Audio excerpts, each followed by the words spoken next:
What up? Last night, the number one and number two overall picks in the 2024 NBA draft faced off for the first time in the NBA Summer League in Las Vegas. And I was thoroughly impressed with not just Alex Sarr, but the rest of the Wizards' performance. They wound up being the Hawks 94 to 88. And Zachary Risacher looked pretty good. I think people have been giving him a ton of flack, saying that, oh, this is the number one pick that no one knows about. I saw someone say that he only has 90K followers on Instagram, blah, blah, whatever. Like, he's the most unknown number one pick ever. And, I don't think that that's a bad thing. I honestly think hopefully that'll relieve some of the pressure off him. But Risacher looked pretty good. He ended up with 18 points, shot 7 for 16, so not bad. He made his first couple of shots, so that kind of got the Hawks going. And it was a good game. It is Summer League, but it was a good game. Pretty competitive throughout. But Alex Sarr looks great. Like, his potential is through the roof. He was doing pretty much a little bit of everything on the court. He only ended with 12 points, but 7 rebounds, 4 assists, had a steal, 4 blocks. So he's going to be a difference maker on the defensive end immediately. He was on a couple of switches out in the perimeter, was playing good paint defense. He took a couple of threes. He made 2 of them. He's just huge and has so much range of what he can do in his play style. Immediately what I thought of was, is he going to be like the next Giannis? Like, what is the ceiling for him? And I really feel like out of every single prospect in the draft, he has the highest ceiling, and I've thought that for a long time. I think coming in first year in the league, he might not necessarily be the best rookie in the class, but he's got so much potential. And the thing about the Giannis comparison that I think is interesting is that Giannis still really can't shoot. And he definitely was not a better shooter when he was, younger and still developing. So Sarr seems to already have a little bit more range. We'll see how that translates, when he actually gets to the regular season. But he's got so many different things that he can do. And if he continues to get better at all those things, he's going to be a perennial all-star in the league, like, no doubt at all. I heard one of the commentators saying that they've heard the comp of Vin Baker to Alex Sarr, which I think is also a good comp, but I think Alex Sarr could be better than Vin Baker. Vin Baker was a really good scorer, pretty decent rebounder as well, but I think Sarr is going to be better defensively.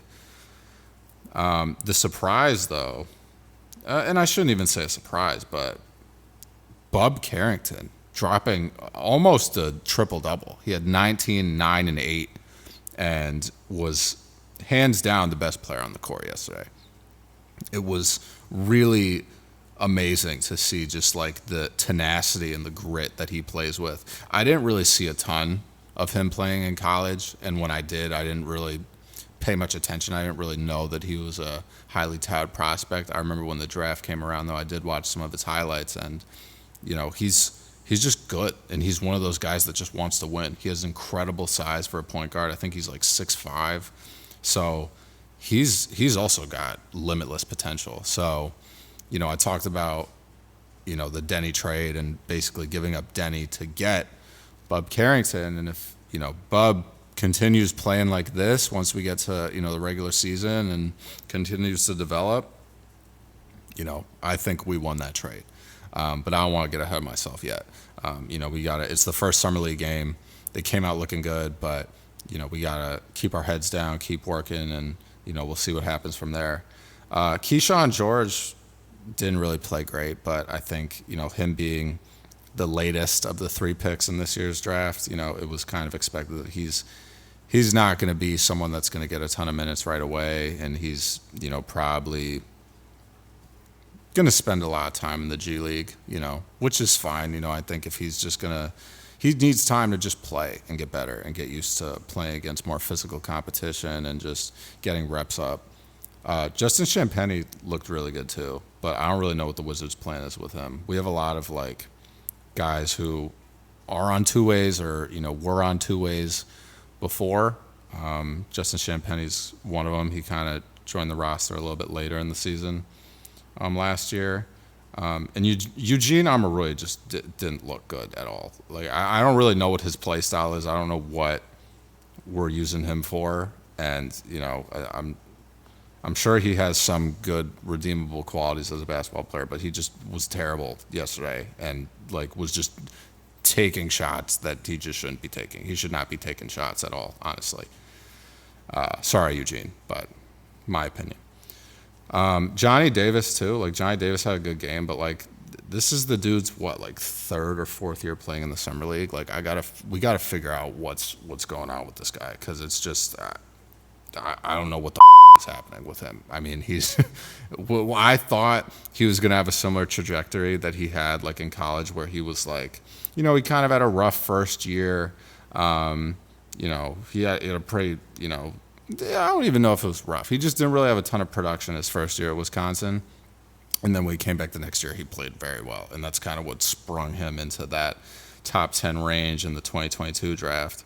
But he just has never panned out. And, I think he's really got to start making something happen now, or he's going to be like that class's Jerome Robinson, basically. Jerome Robinson's kind of going through the same thing. I don't even know what team Jerome Robinson is on now. I thought last time I saw him, he was on the Warriors. I don't know what he's doing, but wishing the best to both of them.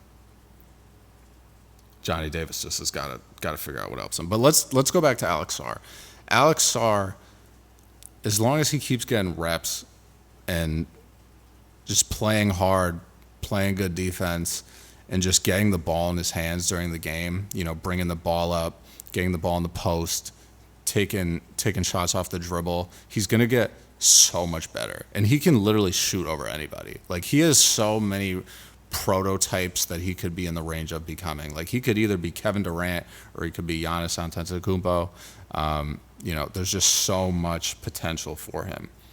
And I think Reece Sachet's got a lot of potential too. I mean, he was playing the two most of the night yesterday, and he's like 6'9". He could be like a Paul George. You don't know what he could develop into. I think people are just giving him a hard time because everyone thinks this draft class sucks. But clearly, from what we've seen in summer league so far, this draft class does not suck. It's just, I think the level of talent is a lot closer from pick to pick than we originally thought, which is why you have Zach Edey doing really well. You got Bub Carrington doing really well. You have Terrence Shannon Jr. of the Timberwolves doing really well. You have a ton of guys throughout the draft that are performing pretty solid. Dalton Connect, another dude who's doing really well so far. So it's going to be super interesting. I think Alex Sarr is going to be that guy, 2-3 years from now, and he's going to take the league by storm. He just got to keep developing. So if you're a Wizards fan, I'm sure you're on the same page. This is an exciting time for us. Let's get down to it.